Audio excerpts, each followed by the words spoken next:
The destination wedding. It all started last November when I received an email from my older sister Georgia that read, "I'm engaged." That was it. Just two simple words. I'm engaged. She didn't even include a picture of her and her new fiancé, who, by the way, I had never met or even heard of for that matter. In the spirit of her email, I replied with my own two-word response. To whom? Weeks passed before Georgia finally replied back. Her second email was even shorter than the first. It simply read, Steve. I replied to the email with, Steve? But never heard back. My sister has a history of falling off the face of the planet for months at a time, then randomly popping back up when you least expect it. It's part of what makes her so annoying. Another few weeks passed before I finally telephoned my mother to get the lowdown on my sister's new beau. Who's Steve? I asked. What? My mother replied.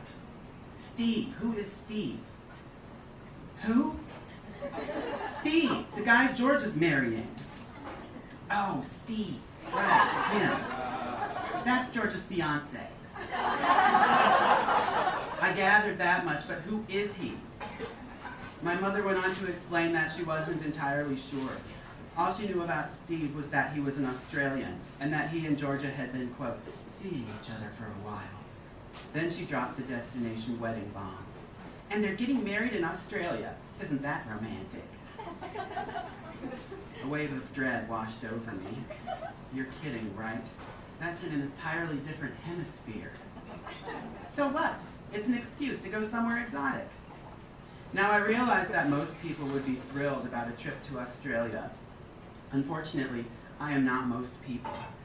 Not only did the thought of spending an extended period of time with my family in a foreign land sound less than ideal, but traveling in general is not an activity I enjoy. I don't like living out of a suitcase, not to mention flying terrifies me. So much so that merely thinking about the act of boarding an airplane causes me to tremble with fear. It didn't always used to be like that, though. Up until my early 20s, flying didn't bother me. It took a sudden awareness of my own mortality, along with a deep distrust in strangers, to put me over the edge. Now, in order to make it through even a short domestic flight, I require 2 Xanax and a glass of wine. Yeah. And even that doesn't always prevent me from breaking out into a cold, clammy sweat, which more often than not leads to a full-fledged panic attack. I'm going to have to think about this, I said to my mother tentatively. It's your sister's goddamn wedding, she insisted. You can't miss it. And she was right. Skipping my own sister's wedding was perhaps the worst thing I could do as a younger brother, but that didn't mean I couldn't put up a fight. After hanging up with my mother, I went into campaign mode. Plopping down in front of my computer, I wrote my sister the following email. Georgia, don't you think it's a little rude to make your friends and family fly halfway across the world just to see you exchange nuptials with some guy none of us even knew existed up until a month ago? Australia is very far away. I implore that you please reconsider your decision to get married down under. Your brother, Graham. Weeks later, Georgia replied to my email with the following message. Graham, don't be stupid. Who wouldn't want to go to Australia? It's all warm weather and koala bears. Georgia, for starters, me. I don't want to go to Australia. Graham, you don't count.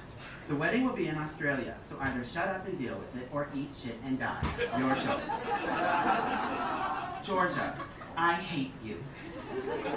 Graham, likewise. It was becoming abundantly clear that my sister wasn't letting up, so it was time to alter my approach. I opted for a good old-fashioned guilt trip. Georgia, why? Why are you doing this to me? Why? And after everything we've been through, your loving, hurting brother. Georgia replied to my email a month or so later. She was completely unfazed. Oh, Graham, stop acting like some sort of victim. There are 2 events in your sister's life that you must attend out of brotherly duty. Her wedding and her funeral. I know the wedding is going to be inconvenient for you, so you can skip the funeral. Georgia, don't think I'm gonna fall for your little trick? Though I may be 4 years younger than you, statistically speaking, women live 7 years longer than men, which means I am most likely going to die 5 years before you. Therefore, I opt to skip the wedding. Graham, dumb fool. If women live 7 years longer than men, and you're 4 years younger than me, then that would mean you're going to die 3 years before me, not 5. Get a calculator. Georgia, you're missing the point. What I'm trying to say is that regardless of when I die, letting me off the hook for your funeral is no consolation. Graham, whatever. I could get hit by a bus, or fall down a well, or be eaten by all manner of ferocious wildlife. You better get in early because the funeral may be gruesome.